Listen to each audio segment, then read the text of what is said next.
तो आज हम बात करने वाले हैं पीपीएफ अकाउंट 2023 के बारे में पूरी जानकारी।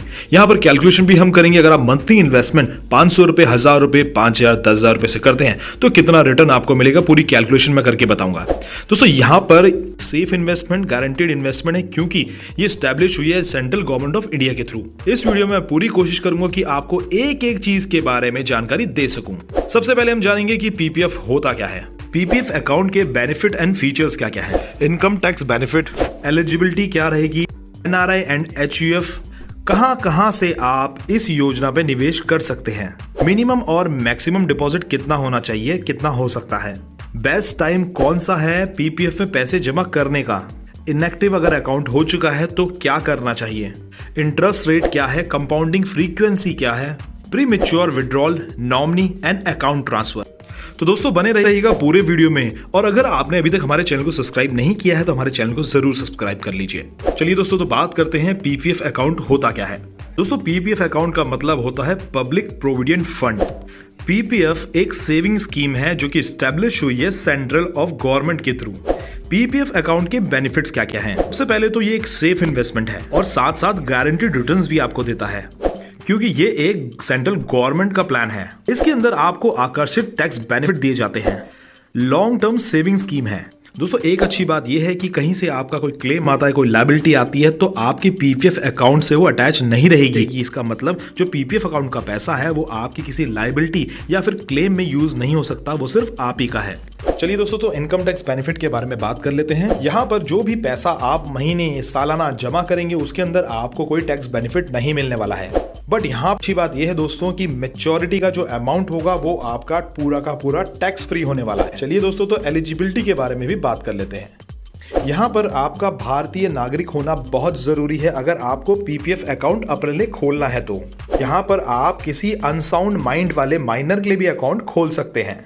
माइनर अपना अकाउंट खुद चला सकता है जब वो मेजर कैटेगरी में आ जाएगा। एक व्यक्ति एक ही पीपीएफ अकाउंट खोल सकता है, चाहे वो बैंक में खोले या फिर पोस्ट ऑफिस में। यहाँ पर ज्वाइंट अकाउंट खोलना अलाउ नहीं है दोस्तों। जिन लोगों ने जनरल प्रोविडेंट फंड और एम्प्लॉय प्रोविडेंट फंड में अकाउंट खोल रखा है वो भी पीपीएफ अकाउंट खोल सकते हैं। एनआरआई, नॉन रेजिडेंट इंडियन, यहाँ पर एनआरआई एलिजिबल नहीं है पीपीएफ अकाउंट खोलने के लिए। मगर आप अगर भारतीय नागरिक थे, अब एनआरआई हो गए हैं, तब आप अपना पीपीएफ अकाउंट क्लोज कर सकते हैं नीचे दिए गए ऑप्शंस के अनुसार। आप अपना PPF account till maturity continue कर सकते हैं विदाउट एनी एक्सटेंशन, और आप प्री मैच्योर क्लोजर अप्लाई कर सकते हैं कुछ कंडीशंस पे, और वो कंडीशंस आगे हम शेयर करेंगे। यहाँ पर 13 मई 2005 के बाद से एचयूएफ वाले अपना पीपीएफ अकाउंट नहीं खोल सकते हैं। एचयूएफ मीन्स होता है हिंदू अनडिवाइडेड फैमिली। अगर उन लोगों ने पहले ही अकाउंट खोल दिया था तो वो पूरी मैच्योरिटी तक वेट कर सकते हैं, उनको पूरा मैच्योरिटी अमाउंट दे दिया जाएगा। हम अपना पीपीएफ अकाउंट कहां से खोल सकते हैं? State bank of India, head post office से, किसी भी नेशनलाइज्ड बैंक से, और कहीं कहीं तो प्राइवेट सेक्टर्स वाले बैंक से भी हम अपना पीपीएफ अकाउंट खोल सकते हैं।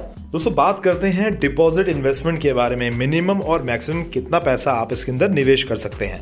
दोस्तों मिनिमम इन्वेस्टमेंट आप इसके अंदर 500 रुपए से भी कर सकते हैं, और मैक्सिमम इन्वेस्टमेंट आप इसके अंदर 1.5 लाख रुपए तक की कर सकते हैं। आप चाहें तो इसके अंदर एक ही बार में 1.5 लाख रुपए साल के अंदर दे सकते हैं, या फिर इंस्टॉलमेंट के तौर पे पूरे साल भर में 1.5 लाख रुपए भी दे सकते हैं। अकाउंट अगर इनएक्टिव हो जाए तो उस केस में क्या करना चाहिए? देखिए, अकाउंट इनएक्टिव तब होता है जब आप इसके अंदर मिनिमम अमाउंट फाइनेंशियल ईयर के अंदर नहीं भरते हैं।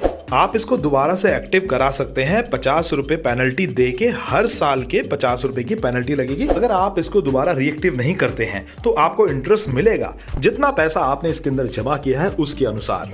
देखिए दोस्तों, अगर आपका अकाउंट इनएक्टिव है तो आप दूसरा पीपीएफ अकाउंट नहीं खोल सकते हैं। इंटरेस्ट एंड इंटरेस्ट रेट के बारे में बात करते हैं। इंटरेस्ट कैलकुलेट होता है आपका हर महीने के लास्ट में। करंटली इंटरेस्ट रेट जो इस योजना के अंदर चल रहा है वो है 7.1% का।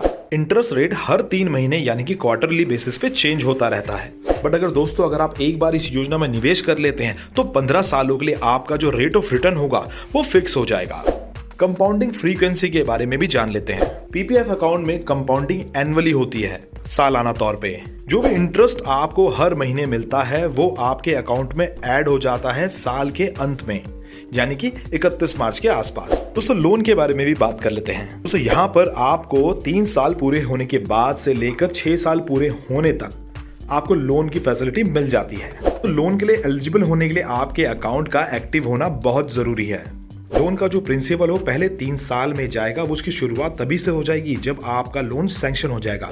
लोन का जो इंटरेस्ट रेट है वो सिर्फ 1% का है। दोस्तों, विड्रॉल्स के ऑप्शंस के बारे में भी जानकारी ले लेते हैं। पार्शियल विड्रॉ आप कर सकते हैं जैसे ही आपकी योजना को 7 साल पूरे हो जाएंगे। आप साल में एक विड्रॉल कर सकते हैं पूरे फाइनेंशियल ईयर के अंदर। विड्रॉल सिर्फ आप एक्टिव अकाउंट्स के ही अंदर कर पाएंगे। जमा किया हुआ 50% तक का पैसा आप इसमें विड्रॉ कर सकते हैं, जो कि आपने 4 सालों में किया है। जो लोन अमाउंट आपने नहीं दिया होगा वो आपके विड्रॉल अमाउंट से भी माइनस हो सकता है। मैच्योरिटी पीरियड के बारे में बात करते हैं। दोस्तों, इस योजना के अंदर मैच्योरिटी का जो पीरियड होता है वो 15 सालों का होता है। पीपीएफ अकाउंट को आप आगे भी बढ़ा सकते हैं 5 सालों के ब्लॉक में, यानी कि 5 साल के लिए बढ़ा सकते हैं, फिर दोबारा 5 साल के लिए, फिर दोबारा 5 साल के लिए। ये दोनों केसेस में हो सकता है, विद डिपॉजिट और विदाउट डिपॉजिट। मगर आपको एक चीज ध्यान रखनी है कि मैच्योरिटी के एटलीस्ट 1 साल पहले ही आपको इसमें रिक्वेस्ट डालनी पड़ेगी। ये भी ध्यान रखना होगा, एक बार आपने इसको एक्सटेंड करा दिया उसके बाद आप इसके अंदर बदलाव नहीं कर सकते हैं। अब बात करते हैं प्री मैच्योर क्लोजर की, यानी समय से पहले स्कीम को बंद कर देने की। दोस्तों, आप यहाँ पर पीपीएफ अकाउंट को मैच्योरिटी से पहले भी विड्रॉ कर सकते हैं। उसके लिए आपको जेन्युइन रीजन देना होगा। अगर फैमिली में मेडिकल ट्रीटमेंट की जरूरत है, स्पाउस के लिए, डिपेंडेंट चिल्ड्रंस के लिए, पेरेंट्स के लिए, तो वहां पर आपको सपोर्टिंग मेडिकल डॉक्यूमेंट्स देने पड़ेंगे। अगर आपके लिए या फिर आपके डिपेंडेंट चिल्ड्रंस की हायर एजुकेशन के लिए पैसों की जरूरत है तो वहां पर भी आप सरेंडर कर सकते हैं और सपोर्टिंग डॉक्यूमेंट्स देने पड़ेंगे। अगर आप अब एनआरआई हो चुके हैं तो आपको वहां पर भी सपोर्टिंग डॉक्यूमेंट्स जमा करने होंगे। मगर ये सारी चीजें 5 साल पूरे होने के बाद ही होंगी। दोस्तों, यहाँ पर नॉमिनी के बारे में भी बात करना बहुत जरूरी है, क्योंकि यहाँ पर वो एक इंपॉर्टेंट रोल प्ले करते हैं। अकाउंट होल्डर एक से ज्यादा यानी कि 2 लोगों को नॉमिनी नॉमिनेट कर सकता है। अगर उसके साथ कोई दुर्घटना होती है तो उनके नॉमिनीज को पैसा दिया जाए। आप यहाँ पर नॉमिनी नहीं बन सकते हो जब आपने किसी माइनर के लिए अकाउंट खोला हो। अकाउंट होल्डर किसी ट्रस्ट को नॉमिनी असाइन नहीं कर सकते हैं।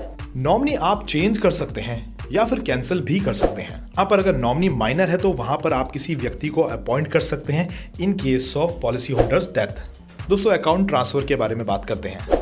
यहाँ पर आप अपने अकाउंट को जगह जगह ट्रांसफर कर सकते हैं। यानी कि अगर मैं बात करूं एक बैंक से दूसरे बैंक में, पोस्ट ऑफिस से दूसरे पोस्ट ऑफिस में, एक बैंक से पोस्ट ऑफिस में या फिर पोस्ट ऑफिस से दूसरे बैंक में, का ध्यान रखिएगा। यहाँ पर आप अपने बैंक और पोस्ट ऑफिस को चेंज कर सकते हो, मगर एक व्यक्ति अपना अकाउंट ट्रांसफर दूसरी जगह पे नहीं कर सकता। यानी कि यहाँ पर एक व्यक्ति दूसरे व्यक्ति के नाम पे पीपीएफ अकाउंट ट्रांसफर नहीं कर सकता है।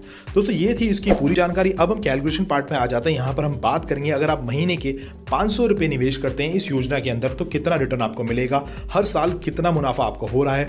और 1000 रुपए निवेश करेंगे, 5000 रुपए महीने निवेश करेंगे और 10,000 रुपए महीने निवेश करेंगे तो उसकी पूरी कैलकुलेशन मैं आपके सामने रखने वाला हूं। चलिए तो आगे बढ़ते हैं। दोस्तों, यहाँ पर हमने कैलकुलेशन करी है 500 रुपए महीने के इन्वेस्टमेंट के हिसाब से। आप ऊपर की तरफ देखिए, यहाँ पर लिखा है हमने मंथली मोड, नीचे लिखा है ईयरली मोड। दोनों की कैलकुलेशन में फर्क कितना है दोस्तों। यहाँ पर लास्ट में आप देखिए, यहाँ पर अगर मंथली मोड चूज करते हैं तो हमें जो लास्ट में मैच्योरिटी अमाउंट मिलता है वो 1,57,000 समथिंग अमाउंट मिलता है। और हमने ईयरली मोड चूज किया है पेमेंट का, तो यहाँ पर हमें 1,62,000 रुपए के आसपास की रिटर्न देखने को मिलती है। यहाँ पे पहला कॉलम जो है फाइनेंशियल ईयर का है, दूसरा कॉलम जो है वो अमाउंट डिपॉजिट जो हम हर साल या महीने के हिसाब से कर रहे हैं उसका है, तीसरा यहाँ पर इंटरेस्ट हर साल कितना मिल रहा है हमें। जैसे मैं पहले साल की बात करूँ तो 230 रुपये 75 पैसे हमें इसका इंटरेस्ट मिला है और अगले साल हमको जो इंटरेस्ट मिलता है वो 673 रुपये के आसपास का होता है। इसी हिसाब से हमारा नेक्स्ट वाला कॉलम ईयर एंड बैलेंस भी बढ़ता चला जाता है। यहाँ पर एलिजिबिलिटी के बारे में बात करेंगे, लोन की कितनी मिलेगी, एलिजिबिलिटी विड्रॉल के लिए हमें कितनी मिलेगी। जैसे मैं ऊपर वाले मंथली मोड में बताऊँ आपको एलिजिबिलिटी विड्रॉल की, यहाँ पर आप देख सकते हैं पहले 6 साल में आप विड्रॉ नहीं कर सकते, 7वें साल के बाद आप विड्रॉ कर सकते हैं। लोन की मैं बात करूँ तो यहाँ पर आप तीसरे साल से लेकिन 6ठे साल तक कर सकते हैं। 6ठे साल के बाद लोन की फैसिलिटी इसलिए नहीं दी गई है क्योंकि उससे ज़्यादा तो आप अगले साल से विड्रॉ कर सकते हैं। दोस्तों ये चीज़ें आपको यहाँ पर स्क्रीन पे दे रखी हैं। दोनों में फ़र्क इतना है दोस्तों, अगर ईयरली मोड चूज़ करेंगे तो थोड़ी रिटर्न आपको ज़्यादा मिलेगी इस कैलकुलेशन के हिसाब से जो स्क्रीन पे दी गई है। इसके बाद ये तो हुई हमारी दोस्तों 500 रुपये प्रति महीने के हिसाब से। अब हम इन्वेस्टमेंट कैलकुलेट करेंगे 1000 रुपये के हिसाब से। हम 1000 रुपये मंथली के हिसाब से कैलकुलेशन करेंगे। ईयरली मोड में हम डायरेक्ट 12,000 रुपये इन्वेस्ट इसके अंदर करेंगे। तो दोनों का आप डिफरेंस भी देख सकते हो। ऊपर जब मंथली मोड हमने चूज़ किया वहाँ पर हमें 3,15,000 रुपये के आसपास की रिटर्न मिलती है और ईयरली मोड में हमें 3,25,000 रुपये के आसपास की रिटर्न मिल जाती है। यहाँ पर हम बात करें अगर एलिजिबिलिटी लोन के बारे में और एलिजिबिलिटी विड्रॉल के बारे में तो दोनों आपकी स्क्रीन पर हैं।